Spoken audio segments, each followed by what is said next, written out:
Hello everybody, it's Mike Paterson from Paterson Photography and First Choice Photo here in Lethbridge, Alberta, Canada. Welcome to the studio. I've been asked many times about what lenses and what equipment that I use. So in this following video and for a few videos after it, I'm going to cover off some of the equipment, mainly the lenses that I use. I ask if you like this video that you click on the thumbs up button down below. If you like my channel, that you subscribe to the channel. And let's get on with the video.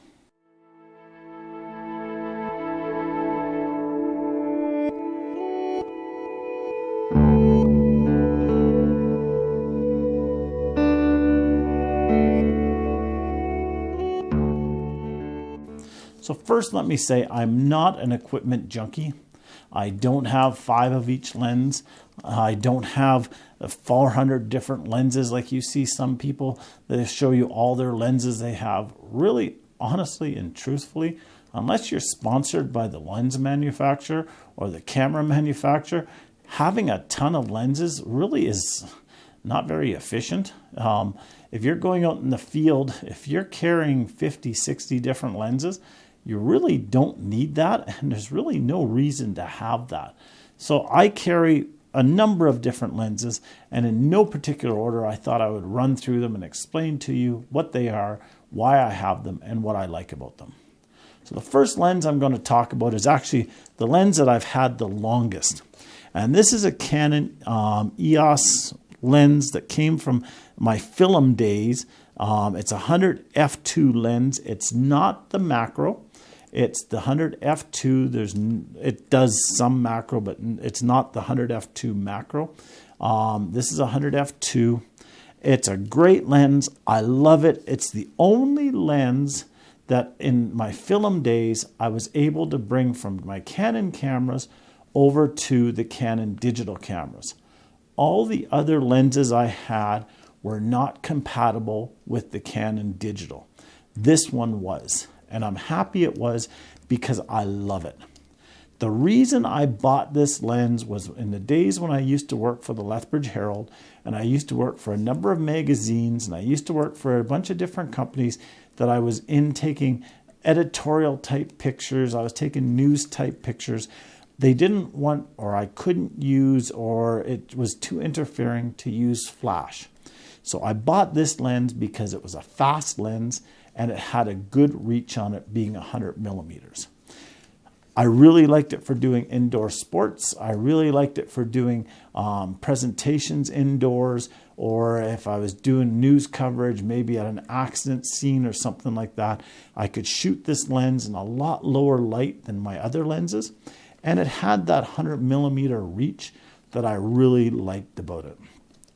It's also a funny thing, the only lens I actually ever went out and bought a lens filter for. And the reason that I bought the lens filter for this lens was because when I bought it, it was a very expensive lens. It's still pretty expensive, but compared to some of my other lenses, it's not that expensive. But I was really nervous about it, so I went out and bought a lens filter on it. And it's actually the one thing that I look at for this lens that I really wish I hadn't bought, because the filter has done more to cause dust than it has actually saved for this lens.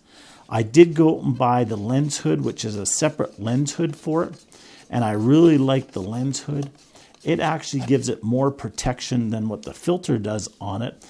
This has been banged around a lot. You'll notice that there's a push area here to take it off.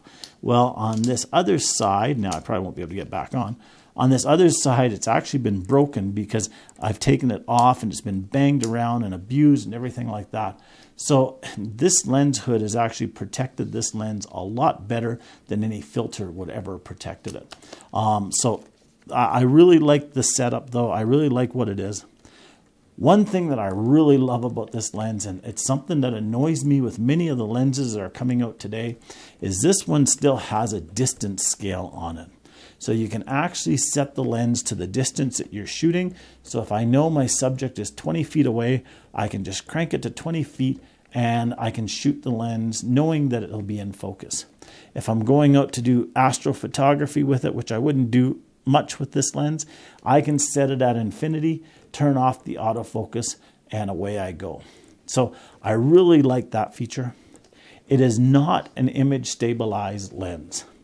Now, I'm not going to get into a lot about image stabilized in this video, but let me just say that some lenses you want image stabilized, some lenses you don't. This lens, it wasn't a big deal to get it image stabilized because it was a faster lens. And at the time when I bought it, you actually couldn't get this lens in image stabilized or with an image stabilized version. So I bought it as it was, which also helped to keep the price a little bit lower. It's a very sharp lens. In fact, compared to a lot of the pro lenses that Canon has, this lens is probably as sharp as just about all of their pro lenses. It's an amazing lens. It has some amazing sharpness to it, very fast focus, very quiet focus, and I really like it. What do I shoot with it now? Now that I don't do weddings, this was actually my in-church wedding lens. I could shoot this lens from the balcony, and with it being 100 millimeters and with it being an f2 lens, I could shoot from the balcony and get some really nice pictures without using flash, just natural light. So I don't use it for that anymore. I don't do any news coverage anymore. I don't work for the Herald anymore. A lot of my magazines and stuff that I work for, I don't do this type of photography anymore. A lot of it is setup photography. So I don't use this lens for that. One thing I love this lens for is I love this lens for going out and doing plants, for doing smaller objects, or for doing stuff that I want a really shallow depth of field. Many lenses, if they're an f2 lens, or if they're an f1.2, or if they're an f4 lens, they're not the sharpest at the highest or the biggest aperture. So if at f2, most lenses would be at f4 before they got really sharp.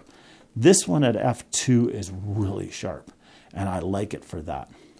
One thing I also like about it is I can use this on my crop sensor cameras, my 70Ds, and I can use this on my 5D Mark IVs.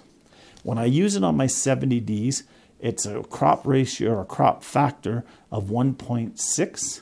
So that means this lens is a 160 millimeter lens. So it's actually got quite a reach for an f2 lens at 160 millimeters. When it's on my 5D Mark IVs, it's a 100 millimeter f2 lens. So it works both ways for that. I also like to use it still for a lot of stuff when I'm taking pictures and people don't want to be bothered by me. One situation is I used to do before COVID, a lot of awards banquets, a lot of dinners.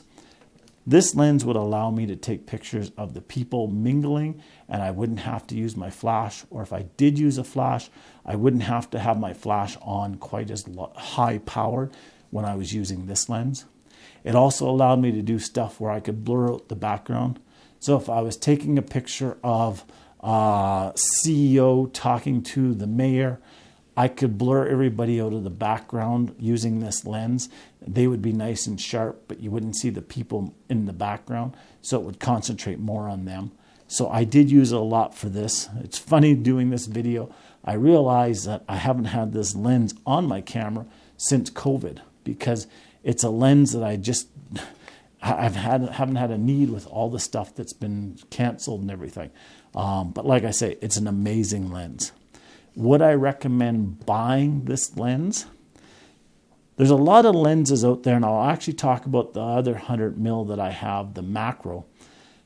I think that if I was going to go with one that I wanted the really fast lens, I would buy one of these. But I really like the 100 2.8 macro that I have as well. So it would be a toss-up between the two of them. It is a good lens, and one of the benefits of this lens is it's not one of the most expensive 100 millimeter lenses that's out there. So with the quality of it, with the price of it, it would be a nice lens to put in your bag if you needed this type of a lens. So until next time, thank you so much for watching. I'll talk to you soon. Have yourself a wonderful day. Bye-bye now.